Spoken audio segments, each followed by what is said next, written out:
Muling nagpakitang gila sa ensayo ang ating pambansang kamahong Manny Pacquiao. Ganado po si Manny kanina. Lalo't napagalaman niya ngayong araw na ito siya tinanghal na ika-4 na pinaka-maimpluwensyang atleta sa buong mundo. Base yan sa listahan ng prestiyoso o pinagkakapitagang Forbes Magazine. Nakatutok si Mark Zambrano live mula sa lungsod ng Baguio. Mark. Mike, kinakitaan nga ng kakaibang sigla sa training ngayong araw ang ating pambansang kamao na si Manny Pacquiao.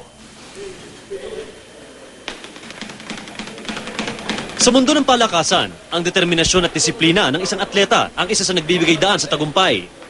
At sa mundo ng professional boxing, tila alamat na ang dedikasyon at focus sa training ng WBO welterweight king na si Manny Pacquiao. Mahigit 1 linggo na sa Baguio City si Pacquiao sa paghahanda sa laban niya kontra kay undefeated American boxer Timothy Bradley sa Las Vegas, Nevada sa June 9.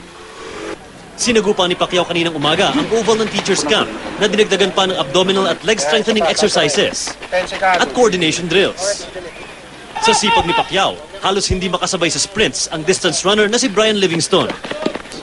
Intense, and I think we've built that foundation where he's acclimatized, he's built up some cardiovascular strength.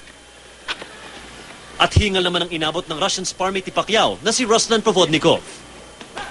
Pagdating ng hapon, gym training naman ang inatupag ni Pacquiao. At tulad ng nangyayari taon-taon, ayaw magpaawat sa bawat aspeto ng training ang kampyon. Si Coach Freddie Roach, todo bantay dahil ayaw niyang ma-overtrain ang kanyang alaga. He's on fire. He's really and his intensity is really good. His power is really right there, and his speed's getting better. I'm really happy where he's at right now. Ayos naman. Sa awa ng Panginoon at okay naman yung training natin. Yung condition bumabalik na. Ligaya naman ang naranasan ka. 6 na raang barangay na imbitahan ni Brother Manny sa praise and worship time. I praise God and really thank God and glorify Him na iba si Manny ngayon na nagsalita sa Sana tuloy-tuloy na para at least mas marami rin kagaya sa kanya dahil marami. Ikinatawa nakahirang sa kanya bilang number 4 sa top 10 most hits ng Forbes Magazine. Salamat sa tiwala at suporta sa lahat ng mga fans, hindi lamang mga Pilipino, but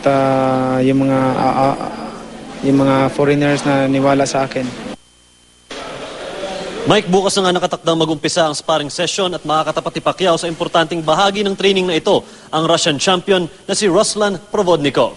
Yan muna ang pinakahuling ulat mula dito sa Baguio City. Mike, balik sa'yo. Maraming salamat, Mark Zambrano.